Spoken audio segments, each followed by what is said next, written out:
What's up, headbangers? I'm here yet again with a man who don't need no stinking introduction, but he's gonna get one anyway. Mr. Kirk Windstein, and to my right, your left, you know him, Mr. Patrick Bruders. Good evening. Woo! How are you guys? Great. Good, man. Tour was amazing. Yeah. Ah, man, what an honor! What an honor!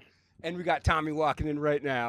You all good? Come on, Rocket. Tommy Buckley. Find your safe spot. Soylent Green, Crowbar, etc. The Rook on the roll one. No, this really is an honor. And like, all right, Kirk, I know you hate when I use this word, but a lot of people apply it to you and to Crowbar Sludge? and to Down. Well, no, not exactly. And to Eyehategod. But like, all things considered, this is a pretty legendary tour. I mean, this is the second time you and Eyehategod have hit the road together. The first time was in Europe, I think, right? We did a tour in '98 with Crowbar and Eyehategod and Soylent Green in the U.S. And then I think in 2001, we did the same three, Soylent Green, Eyehategod, Crowbar over in Europe. And, you know, we played shows here and there with each other, but not a proper tour. So this is crazy. This is 25 cities, and it ended up being 28 shows on three of the. So far, every show's been sold out. It's sold out tonight, so you know it's amazing. Oh and my we knew, God. we figured, you know, we didn't want to Yeah. kind of, you know, what do you say, eggs before they're hatched or whatever. But we figured it would do really, really well. But it's been it's far surpassed what we even thought. So people are loving the package. It's a great package. We want to do a part 2 next year in the States. That's going to hit the other side of the country, heading west, and there's even a little talk, which I'm up for, of a European as well. So, Damn. Oh, man, okay. You're like answering all my questions in advance. Which is I didn't mean to. No, that's cool. Well, because like, yeah, like the last time I saw you and Mike on camera, you guys were over in Europe, and you were just going over like classic albums. Oh yeah, that was in like that. Tilburg at the 13 at like Roadburn or something. I remember that. So now we got Pat here. Like, you want to name a couple albums that to kind of include you in the? Well, I mean, I was on Sever the Wicked Hand. I was here 12 years ago and went off and did different things and whatever, but I'm back now, and Kirk asked me to come back and play, and I said, absolutely, you know. Pat was out on sick leave. Here we are. Yeah, I was. It was a long sick leave, but Jury's he's back. still out on me, trust me, I'll tell you that. We don't know about his mental health, but Right, that's what I mean. So all right, here's like a total rando, but I wanted to ask you. Now I can ask you too, Pat. But did you by any chance? Because I learned in that video, you and Mike are both Kiss fans. I'm a huge Kiss fan. Pat, you're probably a big Kiss fan. Fuck yeah. Did you guys at all get a chance to check out the 2009 Sonic Boom Kiss album? Man, I honestly no. Okay. I'm not gonna. I heard it. But this is my look. I'm going to say I'm extremely biased toward the original Kiss. Okay. I'm not a fan of. I mean, I did accept and enjoy a lot of the '80s records with no makeup because it was just a whole different band, you know. But when they got, with Tommy Thayer and Eric Singer, who are great players, Ace Frehley's the reason I picked up the guitar. So it's really difficult for me to. Right. Even though I respect Tommy Thayer and he did an amazing job, it's really hard for me to. That dude. It's not if it's not Ace, it's not Kiss. I get that. Like when they did the Lick It Up and Animalize and Crazy Nights and Asylum and all that, I loved all those records. But to me, it was a different band. It's kind of like when Sammy Hagar joined Van Halen. I loved it. It was just it's two different bands. So '80s no makeup Kiss was totally different than the original Kiss. And then when they tried to get back with the makeup and, and blah, blah, blah, blah, I'm just not a big fan of it. You kind of say the same for like, when Dio came into Sabbath and then the 7-Star album. It's very, I guess, touchy thing when you're changing up. Like, I mean, it's just like they were my idols when I was 11 years old, and Ace is why I picked up a guitar. So exactly. I'm always. It's more of a childhood. Where that goes, I'm always Team Ace more than anything, And look, I know a lot of things. I've read all their books. I know a lot of things Gene and Paul say are true, but it doesn't bother me anyway. And I think, no disrespect to Paul Stanley, because I do love him, but one of the a not so flattering quote he said about Ace was he could have been one of the greats, and I'm like, he was one. He was one of the greats. It doesn't matter. You know, It's kind of, yes, he is one of the but greats. you're talking about a guy with high standards, higher than most people. So to say that, it's not surprising. No, At it's the not. same time, it's just. I mean, I get it that they couldn't, but I mean, look, shit happens, man. Yeah, exactly. The heyday of Kiss was very short lived. Yeah, it was 76 to 79. By then, Van Halen was taking over, at least in my world, and me and all my friends that grew up in Kiss. I mean, we got Dynasty. It's like, okay, it's good, and they have some really good songs. And I bought every Kiss album except Hot in the Shade. I even bought the newer stuff, with Psycho Circus, which I think is a brilliant song. I just think the rest of the album's kind of Have you heard Hot in the Shade since? Like, have you listened to it? I don't really know.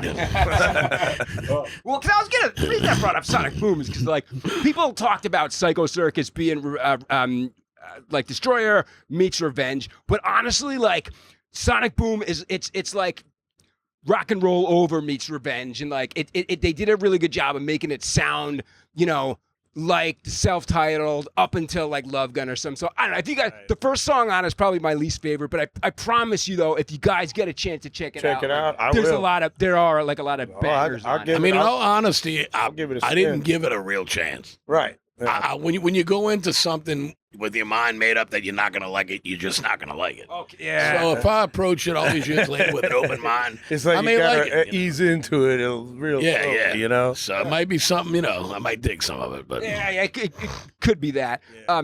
So it's like, all right, this is also a bit of a tour of like firsts for you guys, because like, unfortunately, but it obviously hasn't slowed you down any. Like you're sitting down. And it doesn't seem to have affected your playing at all. It doesn't, but it sucks. But at the same time, what's the other option? I'm physically unable to. Like I went and got acupuncture Monday in Atlanta, and I need to get an MRI. We have no days off at all. In fact, 3 of the shows we have matinee show. We have 2 shows in one day. So when I get home, I'll get an MRI to officially diagnosed that it is a herniated disc, but my chiropractor and the acupuncturist both said it's a herniated disc, which is real sciatica that's what causes it. So, so I got to deal with that when I get home, and we'll see. But it's really hard to not push yourself. I mean, it's not affecting me playing and singing. Although I tell you what, it's hard to sing sitting down. Oh, is it really? Yeah, you can't really use your diaphragm, man. Because you have to. And I have a very throaty voice, but I do sing from the diaphragm as well. But you know what? It's working. The fans are they accept it. They just appreciate that. I didn't cancel and just say fuck it, I can't do it. It's like I need help getting on and off the stage, but put me in a chair and we're rocking, man. Steve Grimmett from Grim Reaper did it like, God rest his soul, the last. Right. Okay, so you guys have kind of a busy 26 coming up. If I'm up on things, let's just call it Down 2026, because I don't know if it has a title yet. But so you got that. You got Sun Don't Shine probably in full. Actually, yeah, both of you guys have Down 26. And then, I don't know, is there any talk, any more Crowbar? Yeah, I want to start writing. I mean, the Down is written. The drums are done. The bass is done. Yep. The rhythm guitars are done, except for one song. So Pepper and I just need to go out by Phil at the Lair and get with Eddie and do like solos, and we call them sweetie tracks, right. Which is just, that's the little fun stuff. So we'll go out there and spend, it may take 2 days. It may take 4 or 5 days. I don't think it'll take any longer than that. But, the songs are amazing. We're all super excited with the potential this record has. It's going to be great. I mean, so, it's going to be great. But at the same time, I'm going to start writing Crowbar. My second solo record's coming out. I forgot to mention that. I believe September 8th. So in a big picture of things next year, or within about a 14 or 15 month period, I'll have my new solo record, Sun Don't Shine, Down, and a new Crowbar record. Yeah. Wow, So everything's gonna drop just about all at the same Yeah, time. we got us. Me and A little Pepper bit were talking overlap, about that. you know? We got because COC's on the same label, Nuclear Blast is Down is, so their record's done. So we're way behind them. So theirs is going to come out first. Yeah. You know, the important thing is to not have one album, not have albums cancel each other out. People only got so much money, and you put one out, and we need our release date for Down as well. So Is that kind of like a bustle in your hedgerow and use once and destroy scenario where like both kind of came out like at the same time and kind of I heard sort of messed with each other's. it's I mean, it makes it hard, just mentally for us too. It's like, when I'm in Crowbar world, like I am, I was in Sun Don't Shine world with 0 days off, straight back in the Down world, then straight into Crowbar world, and then when I get home, it's back in the Down world, and then Crowbar Non-stop. Yeah, so I got it. it's a good problem to have. Yeah. I forgot to tell you before that you seem to be kind of making up for, like with Kirk sitting down, you're kind of, pulling the slack with activity because you're headbanging. It's like insane, All you see is hair. Yeah, man. I just feel the music, man. I just let it take me, go. That's the whole deal. And just don't let it, that's the thing, even with something like this happening before the tour with Kirk, and all that.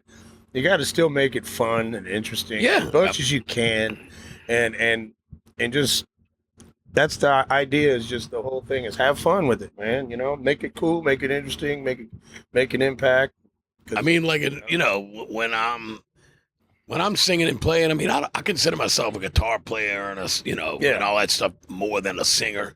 So I'm not much, I don't try to be a quote front man, because I'm more worried about just playing and singing the best I can. You can't jump around when you got to stand there and play and sing. Right. I mean, so that's 80% of my world on stage anyway. Sure. The only thing that sucks is, if the stages were really high or I was on some little, I don't need a throne. I don't think I'm worthy of it, Ozzy style. I would say you are. But, something that would be where everybody could see me, it wouldn't be a whole lot different because, I got bad knees, bad ankles, you name it anyway. It's not like I'm jumping around anyway.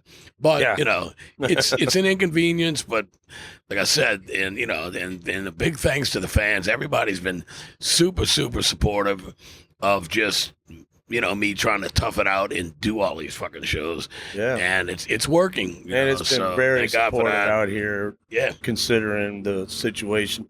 Like we're seeing a lot of kids that younger than average kids are coming out. They're young and these heavy metal early shows 20s, mid 20s. And they're just right up front, just soaking it in and it's so cool to see that and left and right, man. To understand that, that it reminds me a lot of myself when I was young, going to shows. Same thing with Kirk and all of us. We were the same. We're still the same fan. We're still fans. Just older. Yeah. And we just kept going with what we love to do, and that's it. And that's what brought us here. So, I mean, to see the kids someday, one of those kids or several of those kids, maybe.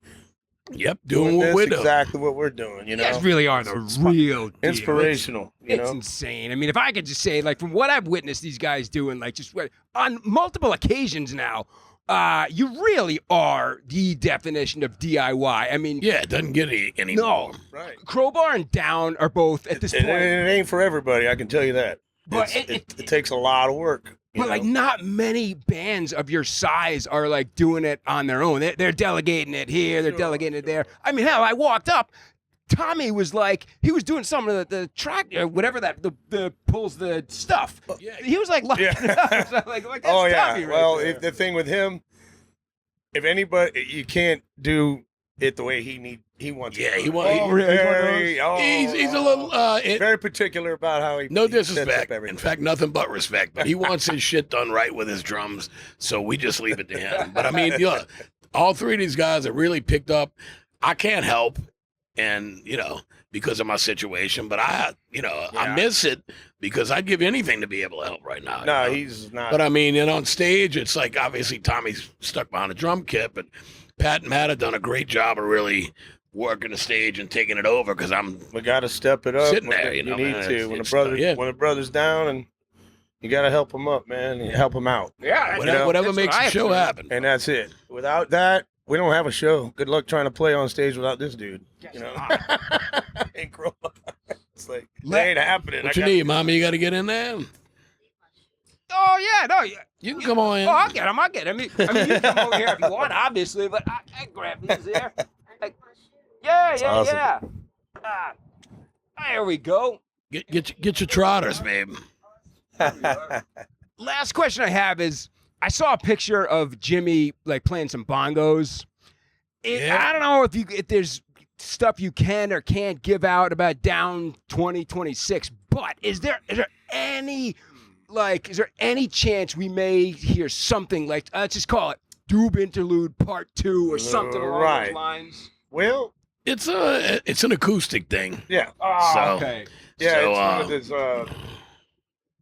total vibe. Going off the, like embryonic sort of vibey Pink Floyd, if you will. Or I don't know how to put it. I don't know how to put it into any kind of context, but it's like just one of those Sabbath songs, where they just go off into the the melody, guitars. At least they're polite and knocking. But it's great. Yes, I mean there's one song. Everything else is all electric, But we do have one that's acoustic, so we got Jim Ba to do some percussion as well, and we may use a lot of it or most all of it, or we may not use much at all. We don't know, but we're even thinking of adding some more instrumentation and stuff to this acoustic song, but we'll see, but yeah, I mean, I got in a general, good buddy of the mine who album plays a really good pedal steel. We talked about it. We don't know yet. I mean, we'll see what happens. It might really work. Might be two lead, or I don't know. On this song. Yeah, I think it was.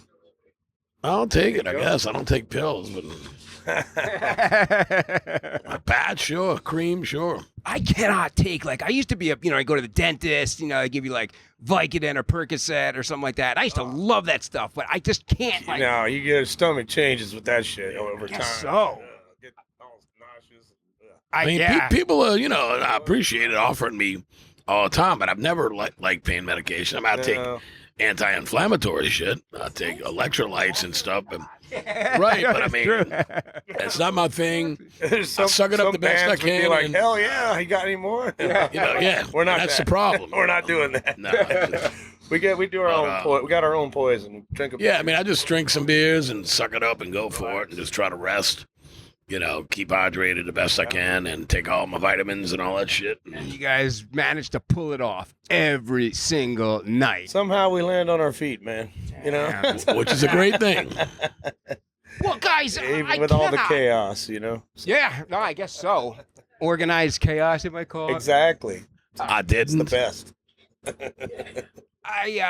Oh wait, actually, one more thing. Yeah. I don't know. Again, if you're able to share or not share, but do you get any tossing around any prospective names for Down 2026 titles for the album? Pepper's got an idea, and I thought it was really good, but I'm not kidding. I did forget it. It's somewhere in the down chat, from a long time ago. The name of it? Yeah, but I thought it was cool, but there's really been no discussion. I mean, we're more worried just about finishing the record, So, I mean, Pep and I are gonna finish up what we have to do in November because obviously COC's on the Priest and Alice Cooper tour. Yeah. And we have the Halloween boat cruise, Headbangers cruise. Yeah, I read about that. Yeah. So, but after that, it's back to Down World. Because when we get home from this, I've got to get something figured out, physical therapy or whatever, steroid shots, whatever it takes. Excuse me, to get this back in shape. We got one down. We have the Lotta in Life Festival to do. So, but then I need to as soon as I get home, in fact, I need to have an appointment made before I even return home to get an MRI and see what the next plan is. Yeah, what the good needs thing to is, happen, it's one show with Down, one cruise thing with Crowbar, and until February, it's nothing. So, I mean, I can, sit down and play in the studio and finish it down and be writing with Crowbar and, you know, whatever we got to do. Whatever it takes to make it happen is what we got to do. You are busy, man. My God. My God. So, you know, with that said, I know you guys have a show to play, too. I plan on this being like max 10 minutes or something, but so it's just, thank you guys so much for volunteering all the information, you know, for taking the time. Hell, for just saying my name. You guys are friggin' legends, man. I swear to God, I mean that. You're all right, too, Joe. Thank you. Exactly. Shit. That's the kind of stuff that... You're on your way. Oh, yes, man. sir. Well, you're a damn good the man. young upstart. Thank you, A Robin. good man deserves good things. That's right, brother. Man, that's... Hell yes. That's the You're stuff awesome. that... When you're like, they say, like, you know, at the end of your life, when you're on your deathbed, life flashes before your eyes. You remember all the big things and stuff. That's it right there. You That's know? it. I thought we'll be the last thing on your mind, but I hope not anyway. No. So, all right. Well, on behalf of myself and all the headbangers out there that love Crowbar and love Eyehategod and love Down, thank you guys so very much. And yeah, I mean, if you liked this video, cool. Maybe you can give it a thumbs up. Or if you just like hearing somebody bullshit about heavy metal, then Crowbar, Down, and Eyehategod your ass right into that subscribe button. And we'll see you next time on Concrete Spew. But until then, I don't know. Do whatever you want. Stay crazy. Get on it. Bring it. Wow. Thank you, guys. Sure, brother. Damn. All right. Well.